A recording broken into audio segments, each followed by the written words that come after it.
Hey guys, this is Anastasia Autumnfire, and I am playing catch up yet again with the YTpaganchallenge. This video is for the subject of, do you have personal correspondences? I think that's week 22, maybe 23. Yes, I do work with personal correspondences. First off, correspondences in and of themselves, I'm a freak about. I absolutely love them. I research them.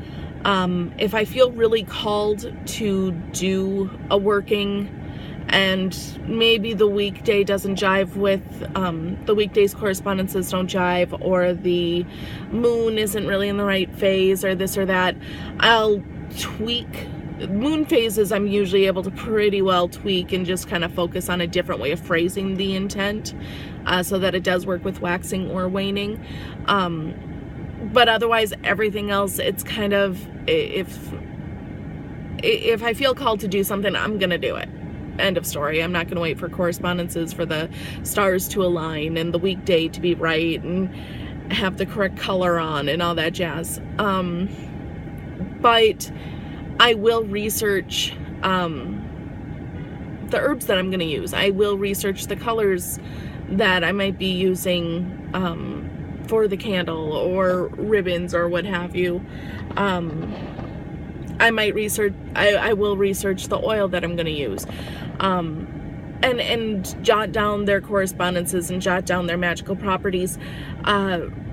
Even ones that I know, like I've used a million times before, and I know their magical properties inside and outside and every other which way, I'll still look it up either in books or online or what have you, and write down their properties again, because I find it's a good way to refocus my working. It's a good way for me to go, okay, I am using cinnamon and I am using it for its spiritual connection. I'm using it for its protection. And maybe in this working, it's to, help establish some passion regarding, my work life or something along those lines. But there are those herbs, resins, oils, flowers, colors, weekdays, what have you, that also have personal correspondences for me. And I love finding personal correspondences because those are things that I resonate with, and no other person on this earth may resonate with that, but it doesn't matter because it's for me. When you begin to work with something enough where it takes on new meanings for you personally, I think those are the moments when we really find a deeper connection to our path. We find a deeper way about it. Speaking as someone who likes to logic a lot of things away when it comes to magic and spiritual connection and things having a higher meaning, I have a huge tendency to, well, this can be explained other ways. And I think being critical of things is good because you don't have false positives, so to speak. But in the same breath, it can take the magic out of things. But when it comes to personal correspondences, I don't necessarily have a way to logic that away. Case in point, amber resin. Amber resin is probably one of my favorite things of all times. I absolutely adore it. True amber resin, I struggle to find. It has a real nice scent. It almost smells kind of rich and chocolatey at times. I don't know that anyone else might correlate it with that, but that's how it comes across to me. And when I first began working with Cornunos, amber as a stone is sacred to him. And I had just bought a whole bunch of amber resin from the Renaissance Festival, so I thought, well, why not see if he likes that in his incense?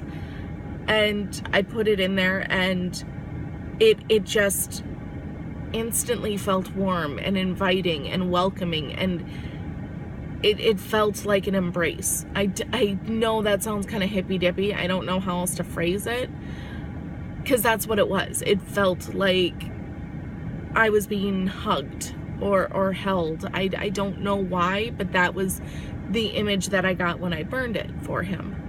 And so I took that to mean he was good with it. He liked it.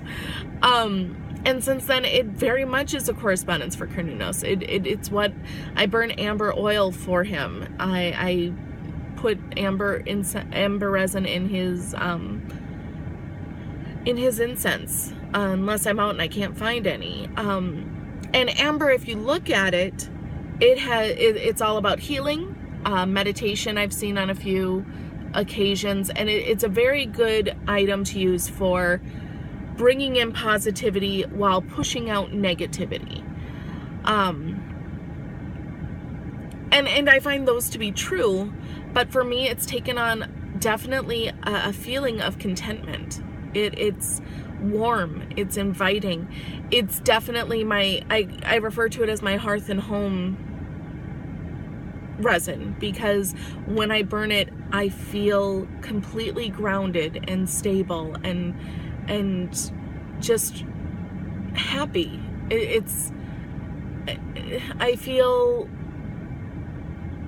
content in the best possible way. It kind of makes me feel like a domestic goddess of sorts, like I get to tend the fire and cook soup and all this stuff. But it does. It really helps me kind of ground myself. And I don't know that anyone else might have that relationship with amber resin. It could be something just for me. And that leads me to a deeper understanding of my path. Something that I really resonate with, making me feel that kind of homey contentment. Content for me has never really been that great of a word. If I'm content with something, that means there's better things out there. Like, that's just how I've always understood the word.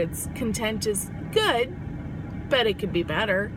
And working with amber resin, having that just feeling of contentment in the best possible way has shown me the flip side of that coin, that no, actually, contentment can be insanely blissful and wonderful as is, and you don't necessarily need to always be looking for more.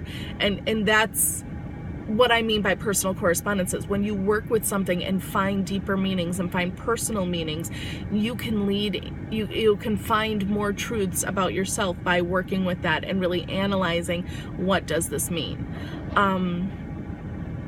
Butterflies for me have really come to associate to be a connection to my matron goddess Hel, as well as our ancestors and the other world. They're very much, if you look at them as a spirit animal or a totem animal, they are very much about transition and transformation, so that makes sense. But for me, they also harken back to my grandma Marie, who absolutely adores this woman. At 60 some odd years old, got her first tattoo, and it's of a butterfly on her left shoulder. She loves butterflies. And they always remind me of her, and that quickly leads me to remembering all the stories she told me, and all the working with herbs that she taught me, and the kitchen witchery she taught me, and altar crafting that she taught me, and reading embers and reading flames and things like that. Like, I just, there's so much that I have learned from her that I forget in my everyday life, because it's everyday life and you get crazy. But when I see a butterfly flutter across the way, yes, it makes me smile because it makes me think of Hel. Yes, it makes me smile because it makes me think of, you know, everything's a transformation and there's something even more beautiful down the road. But it also reminds me of my grandma Marie, and it reminds me of my ancestors and my connection to the Romani and my gypsy roots, and that's something that I really should and need to embrace a bit more and focus on. And when I see that butterfly flittering across, it instantly makes me go, oh, I need to do something. I need to make a soup. I mean, soup seems to be a big thing for me today. And they also tie me to something very new, which is my daughter. Lily absolutely adores butterflies. She is a butterfly. Like, my mother, who's really not a spiritual person, doesn't have a spiritual bone in her body. Every time she sees her, she goes, oh my God, she's such a little butterfly, isn't she? She's just all over the place and just flitters. She just flutters all over. It's very true. So, and I love that symbolism, that something can symbolize something so old for me as my ancestors and my connection and my pagan roots, as well as a connection to the here and now, and also my future. While yes, it reminds me of Lily now, Lily is going to grow. She is going to become an adult. She is going to, you know, perhaps have children of her own, and that is how my line will carry. And that's what personal correspondences do for me. Personal correspondences are things that help me look at my life and really focus on things and think about the here and the now, the past, the present, the future, all that jazz, and what it really means in the big scheme of things. It is a way for me to take logic out of question, like out of the formula. Because as much as I love logic, and I do, I use it far too much, as much as I love logic, it is definitely a hindrance at times, and I can't really logic away personal correspondences because I know them to be true. I know them to be real because I have felt them. I have been there. I have nurtured them. I've cultivated them. They're part of me. And so yeah, and they can go, I mean, I talk a lot about herbs and resins and oils and flowers because those hit home for me. But stones, crystals, I know quite a few people that just resonate like nothing else with stones and crystals.